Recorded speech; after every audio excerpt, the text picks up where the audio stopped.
And welcome into episode 16 of Beyond the Forecast, Kevin. What have you been up to this week? Well, I feel like that's just been a thing now that we've been doing now. Yeah. Well, on Sunday, if folks were watching WTEN, they might have discovered that I worked both day and night because our newest member, Allison, was away. So that was quite the marathon, Saturday night through Sunday. And that, especially with the parade too, right? Drove in the parade. And let me tell you, Rob. Oh, I bet. I don't even want it. I can already imagine. It was stressful. I was going like 2 miles an hour tops, but it was stressful just because there's so many people. And, there's not even just like the parade goers, but there's people in the parade that you're trying to like follow. And sometimes they stop. And I bet you were happy you were in the truck and not walking. Well, it's funny because the temperature difference between my two hands was incredible. The one I was waving to was at least 10 degrees colder. You were away this weekend. You want to say what? Yeah, I was at my aunt's wedding. Nice. I was going to throw some pictures in here, and I just didn't get the chance to. But it was fun. It's always nice to see everybody. I saw both my brothers, my dad, and obviously all my aunts and uncles. So it's always nice to get together every once in a while. One of these times, I think we'll finally all get together when it's not a birthday party, a wedding, right? A funeral. Unfortunately, we've had a lot of those lately. But one of these days, I'm sure we'll just be like, hey, let's have a party or something, But it'll be this summer. Hopefully, you're not off that weekend so that I don't have to work for you. But anyways. You got a lot of those coming up this week. Well, that's, okay. Let's elaborate on that. I have a wedding that I'm a part of that's coming up in May. That's fair. There's a couple things I have to do for that, but also I took off one weekend in the summer, Rob. That is early August. For now. Yeah, okay. If you want me to take off more, I will. It's tough. I worked weekends here for 5 years, so I get it. Things happen on the weekends. You can't, you know what I mean? So I'm just messing with you. It's I want to be consistent, obviously. Like I'm the weekend guy, but at the same time, it's like life stuff happens. Exactly. So. And that's when everything happens. Yeah. So it's just unfortunate this business. Not unfortunate, but that's just how this business is. I appreciate you helping me out whenever you can. Yeah, I told our manager yesterday I'd rather fill in for you than to work the evening. Because then you have the whole rest of your weekend still. Like even if, you know what I mean? Even if you work the Saturday morning. Yeah, so I'm okay with that. I'm okay with that. Fair enough. On another note, you made mention of something that I walked in with today. These circus peanuts. I didn't know they were making an appearance on our show. Oh, yeah. No, definitely. These are my favorite. I don't think you like them. I did not. I'm going to hold off and have them for my snack. I'm working late tonight, so I had to bring a snack. And these were a birthday gift, so they last forever until you open them. But, right. Yeah, there's that. Kevin's not amused. All right. So this week, Kevin, we're going to talk a little bit more about the kind of the weather whiplash that we've been having. Was it earlier this week? No, last week. It was last week when we were in the 60s and 70s, right? Yeah, that was magical. I couldn't remember. And then it got very cold, and it seems like it's just been cold ever since. Except for Monday. Monday. Yes, that's right. Okay. My days are all messed up right now. But yeah, it was 60s on Monday, and then 30s on Tuesday and Wednesday. At least in the afternoon it was, yeah. We're going to talk about why we've been so cold. Obviously, there's some record warmth out west, and that's part of the reason why we're so cold out here. That's putting it lightly, by the way. We'll talk more We'll talk about that. Yeah. And, of course, looking ahead, we've got spring coming up. Spring is this Saturday. Do you have the time? It's Friday. Friday at 10:42, 46, 10:46. I don't know why I thought it was Saturday. I don't See, know like either. I said, my days are all messed up. I work a different shift, and I'm like, what day is it? If you're seeing this on Thursday when it airs, spring's tomorrow. Yes, it's crazy. It's crazy to think. All right, we'll get to that. Need to bring us back up on camera because you've got that weird little animation thing on this graphic. So, yep, it's done. All right. So this is what we're talking about first. St. Patrick's Day. which I was, just realized right now is still 28, so that's fortunate because that's pretty much what it was yesterday. Yeah, so this is actually Wednesday afternoon now, right now. So the high was Tuesday. 61 degrees just after midnight. 20 minutes after that powerful cold front moved through, dropped to 37 degrees. So 24-degree temperature drop in 20 minutes. Kevin, thank you for putting this graphic together. Obviously, we could have just looked at the, but that is crazy. I mean, when you stop to think about it, that's significant. That's what we call, when I woke up in the morning, I had fresh snow on the ground. Underneath that fresh snow, I had ice. Yep. So I do think that there was a flash freeze. We talk about that sometimes.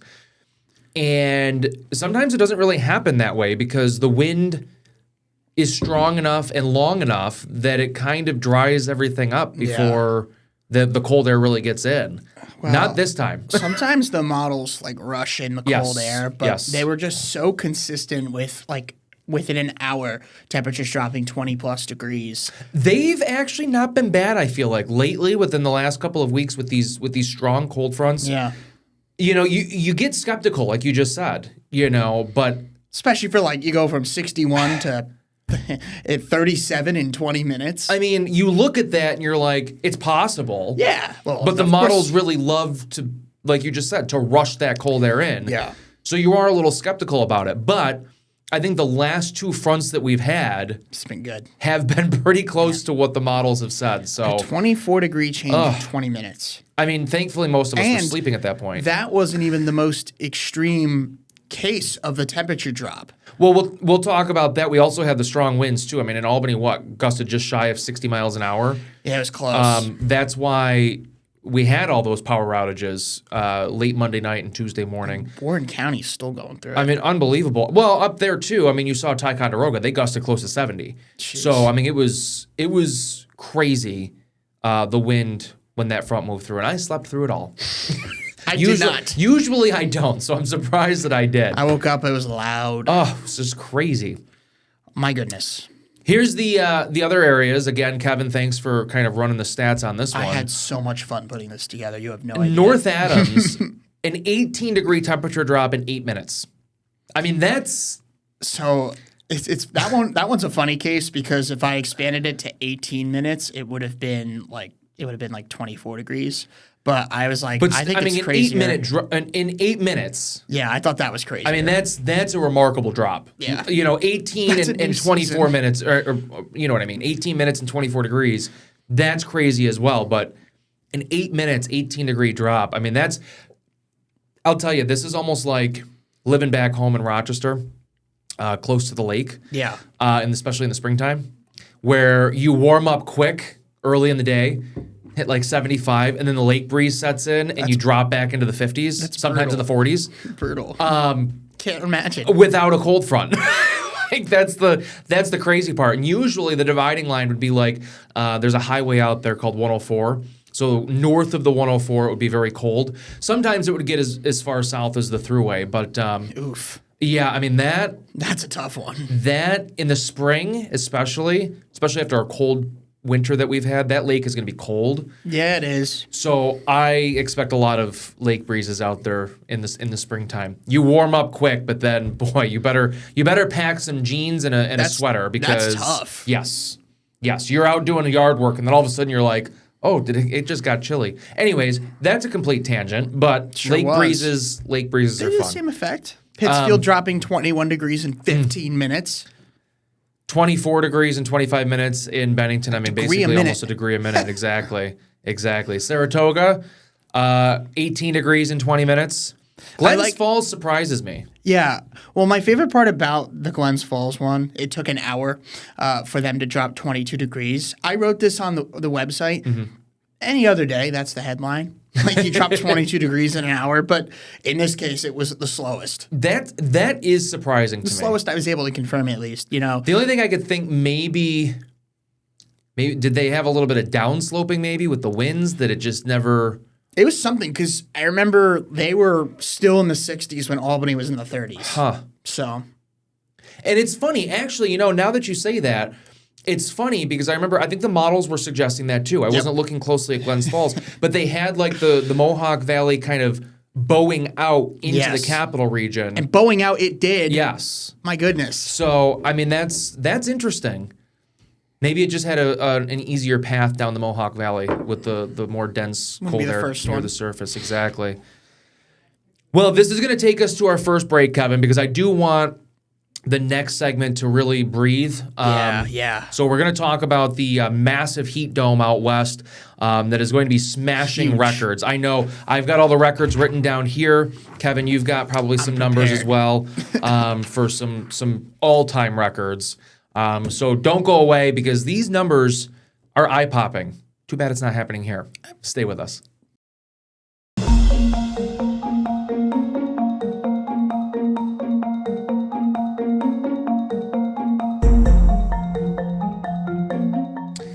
And welcome back into Beyond the Forecast. Kevin made me do a little bit of digging yesterday, which is fine. I think what we came up with is fantastic. So hopefully you enjoy it as much as we enjoyed putting it together.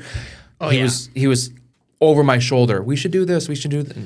I'm sure you loved every second of it. Exactly. But the graphic looks great. It does. It's not this one. It's not this one. This is the simple one. This is just kind of showing the overall pattern. Basically, a big block in the atmosphere. That's why we told you about this last week. This is why we have been so cold in the east. This massive ridge, this massive heat dome, essentially, out in the southeast, it's unrelenting. Southwest. Just want to make sure it's yes. Okay. Sorry. Sometimes I get ahead of myself and I say it and then I don't even realize that I said the wrong thing. But anyways, southwest. I said it with confidence though. I know where I was talking about. I know you do. So this basically buckles the jet stream, which is what you're seeing here. So you see the jet stream go way to the north out west. You got to have that opposite effect somewhere else, and unfortunately, we happen to be that somewhere else. Yeah, and even in Florida too. I saw somebody saying that they were cold because it was in the mid-50s. Georgia, I think, was cold yesterday. They were in the 30s and 40s on Tuesday. So crazy. I do think they're kind of cool today and tomorrow, and then they slowly warm up as well. Get back to Georgia. Because I think some of this heat slowly starts to build east. I think I saw you this morning talking about yes, very slow, very slowly, very very slowly. We're not going to see it anytime soon. Nope. This is the graphic that we put a lot of time into. My goodness. These are the records. I mean, every color that you see here. I'm not going to talk about every town or every temperature on here, but every color in red is a record high temperature. Every color in purple is 10 degrees or warmer than the record high temperature. Insane. This is Thursday, Friday, and Saturday. So obviously you could see Las Vegas getting up to 100 degrees on Friday. That's 10 degrees. Actually, Vegas, the record is 90, set back in 2004. 100 degrees is forecast this Friday. 106 in Phoenix on Friday. The record there is 96 from 2017. I mean, just unbelievable. Just unbelievable. Kevin, you've got even more. Yeah, I've got fun ones. All right, so let's. So one quick note: the California temperatures. It's tougher to come up with stats. It's like the first 95-degree day of the season because there's less seasonality there, being so close to the Pacific Ocean. Probably depends on what part of California. Yeah, right? Yeah. I mean, either way, like one of the I was like, what's the first 95-degree day in Los Angeles? And it was like January. So, like, point being, it didn't really work in California to the same extent that it worked at the more inland areas. Yep. So let's discuss those more inland areas. We'll start with Salt Lake City, which are forecast 80, 82, and 82. The earliest 80-degree day on record, keep in mind records there go back till 1875, March 31st. So, what, a week and a half ahead of schedule? Ahead of the record, I should say. Ahead of the record earliest 80-degree day. It would be a week and a half before that. So that's impressive. Just wait. Denver. It gets better. He was cooking. Denver, like a chef. Denver, the earliest 90-degree day on record. Records dating back over 150 years there. The earliest 90-degree day is April 30th. They're forecasting 89 on Saturday. So it's possible. It is possible. It's not, and that's 10 degrees above the record. The record that day, for reference, is 78 degrees. Yes. From 1995. So And these are long-standing records too. I just want to make mention. Yeah. Denver's 1872. That's their span of records. Yep. Salt Lake is 1874. You've got that written too. Albuquerque is 1891. Phoenix 1895. Los Angeles 1877. 1893 in San Jose, 1937 in Vegas, so a little bit less of a span, but still quite a remarkable 85 stretch. years, Mr. Off Camera. And Reading is 1893. I forgot that I was off camera. So these are very long-standing spans of records, I should say. These aren't new sites for sure. Yes. I do want to get to the other ones quickly though, just in case we're. Oh no, we got plenty of time. I made sure we had a lot of time. Beautiful. Okay, how about this in Albuquerque? This is ridiculous. By the way, I think we kind of glossed over this. Denver, if they hit 90, it would be earlier than their previous earliest 90-degree day by almost a month and a half. Albuquerque, the earliest 90-degree day on record there, which obviously Saturday being forecast 95, that almost looks like a bet. Yeah. A sure bet. But the earliest 90-degree day on record in Albuquerque, New Mexico, with records going back to 1893, May 3rd. Wow. May 3rd. So about a month and a half. Yeah, a month and a half before the previous record earliest. And their record on Saturday, 90, well, they're going for 95. Their old record is 81 degrees on Saturday. Close. That is I mean, they are shattering the record. It's not even just breaking. They are literally shattering the record. It's almost disrespecting the record, to be honest with you, like how far above it's going to be. It's, we talk about this type of thing in the summertime, Kevin, these big heat domes. And, we're in the spring. I think the reason why this is happening more so than it would have in any other year, they had no snow this winter. No snow. There's nothing there. I don't think they've had a lot of precipitation. So I think the ground is very dry.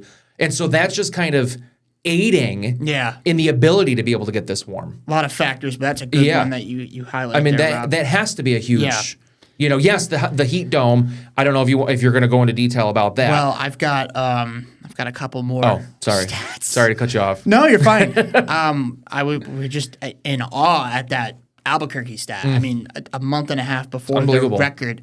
Okay, how about this? Phoenix, which by the way, Phoenix spends months in the triple digits. It gets hot. It's not a surprise that they're hitting 100. Phoenix and Vegas, It's not a surprise that they're going to hit 105. However, their earliest 105-degree day before Did you go 105 or did you? I went 105 Okay. because 100 was first of all not too far away. Okay. But it was March 26th. I think they've had one 100-degree day in March, Phoenix. So I went to 105 just to see how long it takes them to normally hit that. April 20th. Wow. April 20th. So literally a full month ahead of time. That's their record earliest 105-degree day.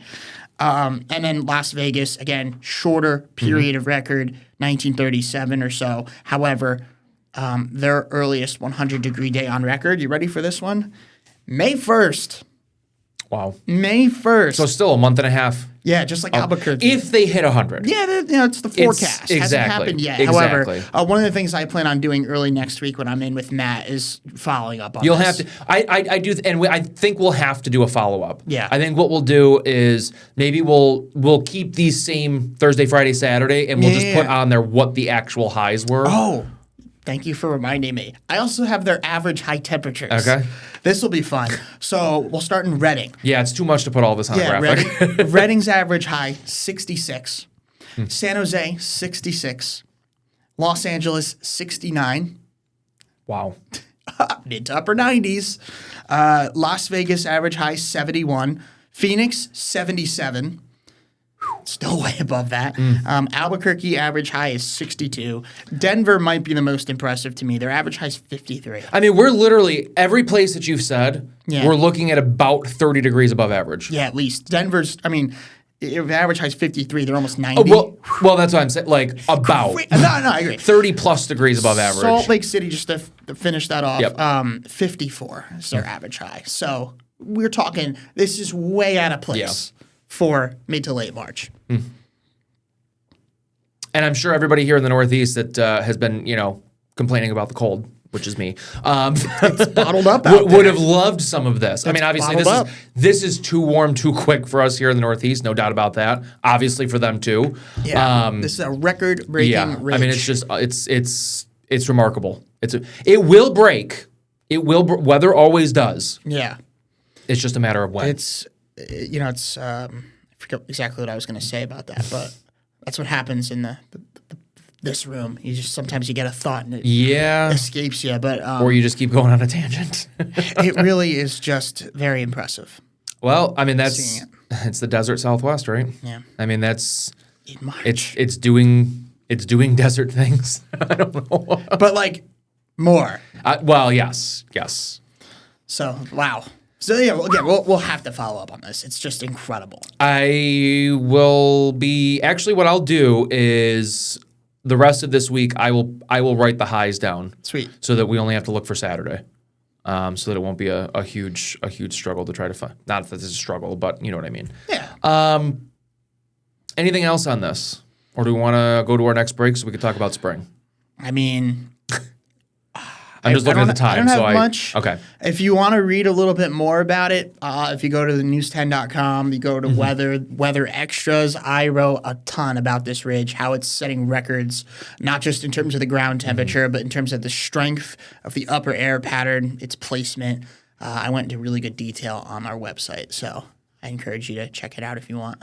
Definitely check it out if you want to go for a little bit of a deeper dive on the record warmth out west. Don't go away, because when we come back, we're going to talk about spring. I'm sure a lot of folks are happy about that one. Stay with us.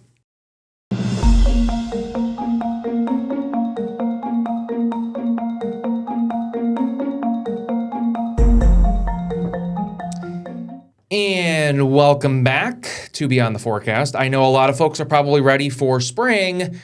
It's not too far away. Of course, we're in meteorological spring now. Yes. But astronomical spring begins on Friday, as Kevin corrected me. 10:46 in the morning is the vernal equinox.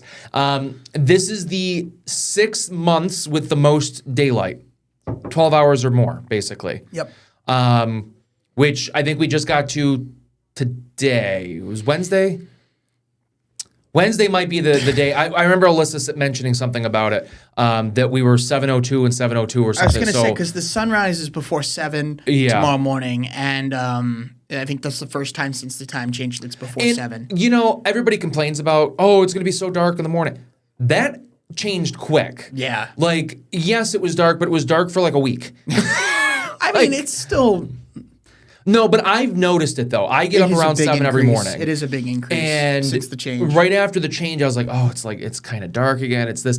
But this morning I got up and I was like, it's actually bright. So last week I was, I believe, in studio discussing this topic, and I mentioned that we're gaining the most daylight per day right now around the solstice, which makes sense. However, that is being distributed more to the morning. So you're gaining more of the time in the morning.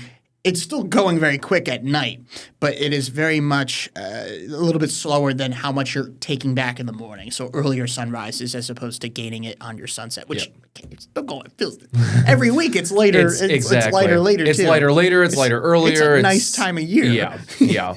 Especially when you're the exact opposite. You're getting out of the depths of winter, especially a winter that we just had. Yeah. Obviously, first day of spring, it's when the Earth's axis is. We're not tilted away or towards the sun. So it's kind of equal all along. Everybody gets a piece. Exactly. And the southern hemisphere is going into fall. Yes. We are going into spring because our part of the Earth is going to be tilted closer to the sun. We're actually further away from the sun in summer. Yes. I think. Okay, I was like, hopefully I didn't just pull I that remember, out, I remember, I don't know if it's like easily noticeable or not. I've never really looked at that. But I just remember as a kid, I'm like, wow, the sun looks huge. Why is it 15 degrees outside? Tilt. And there also is so this says equal amount of daylight and darkness at all latitudes. Like we just said, Wednesday, I believe, was our equal day. Equinox, basically. I think it kind of falls. It just kind of depends on where you are along the globe, pretty much. It's equal at the equator, at the equinox. So, going forward, here's what we've got to look forward to. This graphic's a little confusing, but the left number above each month is the average high temperature. The middle number is the average low temperature. And the number on the right is the average amount of precipitation. This is obviously meteorological spring, March, April, May. But you could see those temperatures quickly warming. The average high in April is almost 60. So we're almost there, Kevin. We're almost there. And then May, it's in the low 70s. I am so ready for that. I am so ready for that. And then we do average snow too, 13.7 I want to inches. ask you, how much time do we have? I got a question. We have a couple minutes. All right. Are you at all nervous that we're not going to get to the seasonal normal in Albany for snow? Yes. Because Yes. it looked like a slam dunk. I know. And then everything kind of stopped. And now that we don't have snow on the ground, it's harder to accumulate snow. What are we at?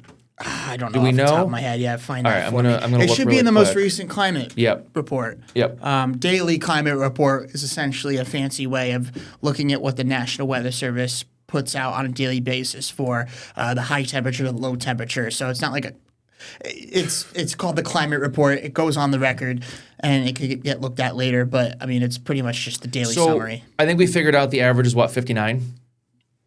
Around there. Yeah. 59. We are 1.4 inches away from that. Like we should get it. Like here's the thing. It is very possible, especially with this cold pattern that Yeah. looks to kind of stick around for a little bit. All it takes is like it could be like early to middle April. Yep. If a system Yep. comes through at 5 a.m. Or in the middle of the night. Yeah. That's one of those things, especially as we get later in the spring. If you want snow. Yeah. I don't know if anybody wants it anymore, but Exactly. Because it's not going to stick around for long. Like you can't do anything with that's it just anymore. mud. in a But day. I think if you want it, it has to come in at night. Because the mid levels of the Mark atmosphere are something warming up. crazy. It's just tough. I'm glad Or I you get slipped a little that bit of in lake there. effect like we did yesterday. I'm glad I you slipped know? that in there though. I was starting to think about it. I was thinking about it yesterday, and I'm like, we were pretty confident we were going to get there, and then everything the just odds stopped. were very in our but if I recall, last March did the same thing where it just stopped. I mean, not that we were close to average, but last March. I think we warmed up though. I think we had the warm up too. We definitely had a warm up, but I think we had our usual pendulum swings. Yes. I talk a lot about the pendulum swing because I'm trying to be an optimist and like eventually we have to warm up. I'm like Eventually, probably June. What's But going to happen? Like when I say pendulum swing, I'm like eventually the above average temperature swing our way. That's just it. Things we in saw weather that earlier this month. they do tend to kind of swing back and forth. That's how we get averages, right? So I mean, averages is what? A combination of all the extremes. So, anyways. I don't want to go on a tangent because we are short on time. Okay. So, You know what to do. Exactly. So if you have a weather question or something cool to share, send us an email. Our email addresses are right there on the screen. You might be featured in a future episode of Beyond the Forecast. Of course, we had those Ice Jam videos last week. Crazy. Absolutely fantastic. Thank you. Something like the meteorite that exploded over Ohio on Tuesday morning. That would be something if you had video of that. Obviously, you wouldn't have here in the capital region, but that would have been amazing to show. Those are the types of things that we're looking for. In the meantime, hopefully you guys have a great week ahead. There are some warmer days in store, so at least we're trying to get towards spring. It's just going to be a slow and steady process this year, exactly. Little baby steps at a time. Until then, have a great weekend, and we will see you back here next week on Beyond the Forecast. Have a great week.